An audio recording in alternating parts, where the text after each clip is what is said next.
Everybody, Captain Joe here again from Help Heal Veterans with another episode of Creativity Heals, where we talk about creativity and how it supports wellness, builds resiliency, and can help with the healing process when you're going through some type of trauma. So we're here today with Erin Reed of Erin Reed Makes. Hello. Thanks so much for being here, Erin. Absolutely. Can you tell us a little bit about yourself? So I'm Erin Reed, and I have a YouTube channel. I am a content creator, and I do all kinds of fun and creative content over there, from tutorials to stories to my crafty adventures to filming live at events like this, so you can see all the amazing new products that come out for the show. I also do a lot of classes at other events, and I host my own event, my own retreat, and just I love to be all things in the creativity and the creative world. Oh wow, creativity, that's a pretty big bucket. So it is. You've probably seen a lot of how creativity has made a big difference in somebody's life. Yep. Okay, so why do you think it has? Why do you think creativity helps? There is a mind to hand to body connection. And when you are creating, when you're doing, it doesn't matter what it is. Truly, it doesn't matter. You could be doodling, you could be woodworking, you could be painting, you could be needle stitching, you could be doing diamond arts. Like the creativity, that's why I say creativity is a big range. You are not thinking about all of those other things floating around in your head. You are focused on that next thing. What is that tool that I'm picking up? What is that thing that I'm using? What is that next? And everything else floats away for that few minutes that you are there, and you are able to just take a breath and just be in that moment and just relax. And we all need that. We all need that moment just to be present. It's a form of meditation is the best way to really kind of think about it, but you are being creative in the same time. Awesome. Yeah. So you've probably seen make a big impact on people's lives at times. Do you have a favorite story that kind of that resonates with you, and inspires you, and how impactful it can be? Yeah, my own. So I had a daughter who passed away. I was a high school science teacher. My last day of teaching in the classroom was the day she passed away. And I didn't realize I was doing it at the time, and I'd always dabbled. I'd always did a little bit of something, but I was not a trained artist. I never have been. I just kind of played. And my way, and again, I didn't realize I was doing it and nobody was telling me anything, I was creating. I would stay up every night and it was scrapbooking because I wanted to see her pictures. And I was up anywhere from 10 o'clock at night. I would put my son to bed. He was 3 years old. He had just turned 3. And he would go to bed, and going to sleep was hard. Going to sleep was very, very hard. The TV had to be on, you close your eyes, everything just sucks. And so I would stay up and I would do scrapbook pages. And then I was like, oh, can I paint on those pages? Can I do something else on those pages? Like, what else can I do on those pages? And so I would look things up, and I started doing more and more and more. So when you see my logo, which has a butterfly on it, is because her death pushed me into this new world, and my job that I do now, my profession that I love in this creative industry, is because of her death. And so art and creativity really truly saved me. Well, that's pretty powerful. Thank you so much for sharing. So she is my butterfly. Oh, so sweet. You talked about scrapbooking, which is how you found your way. Does it really matter what you do? No, it does not matter. It's whatever speaks to you, and it can change. Right. I don't remember the last time I've actually done a scrapbook page. I am totally into so many different things, and I love that it can change and morph over time. So if you look at something and you see something that you're like, that looks cool, try it. And if you're like, well, that's just a little too hard, like anything to do with crocheting and quilting, it's not my jam. And I know that's not my jam, and that's okay. But that's somebody else's jam. That's somebody else's passion, and they love that. And you don't know if you're going to like it or not until you kind of dip your toe into it. And but whatever it is, it could be just doodling on a page. It could be putting a paintbrush in your hand.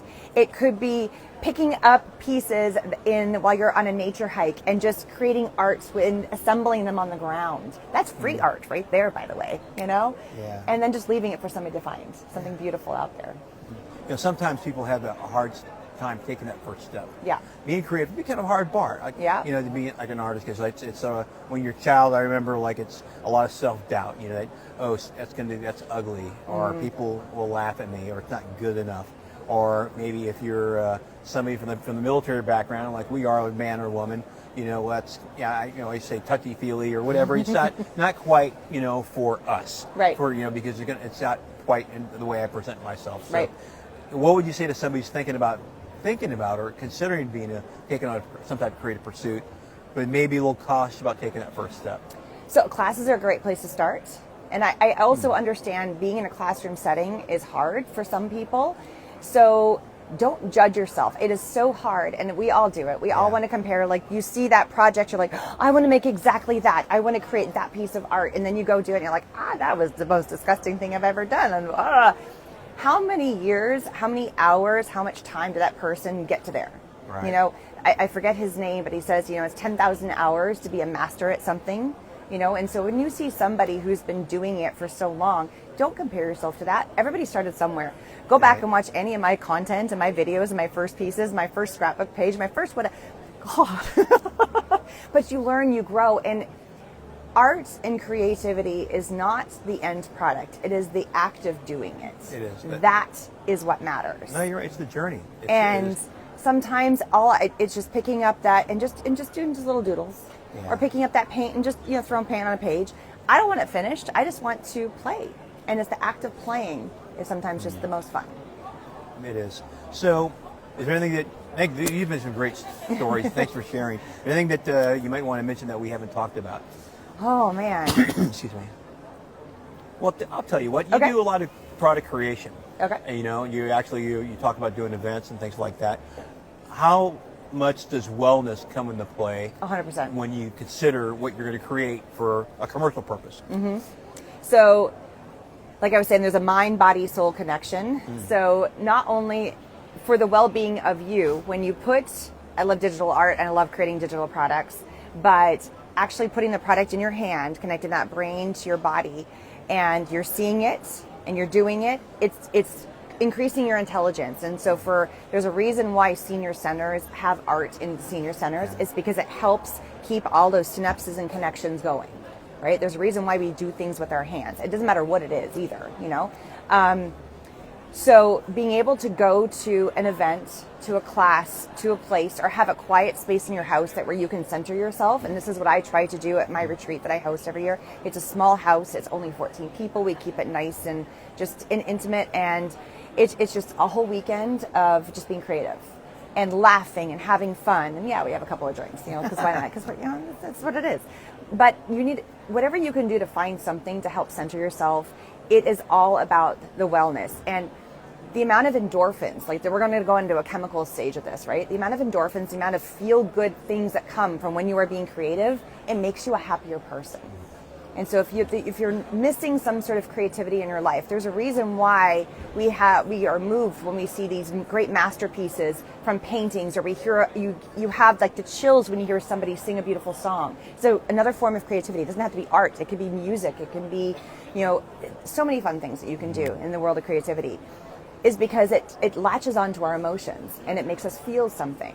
And it helps release something that makes you feel better. And we all want to feel better. We all want to feel good and happy. And so it's important. It's awesome. It's a great way, a great final message. But if somebody wants to learn more about you and what you do, how can they find out about that? Everywhere. It's Erin Reed Makes. My website, my blog, YouTube channel, Instagram, TikTok, you name it. So it's Erin Reed Makes, ERIN, Reed, REED, Makes. Easy enough. Thanks so much, Erin. Thanks so much for your time. And thank you again for tuning in to Creativity Heals.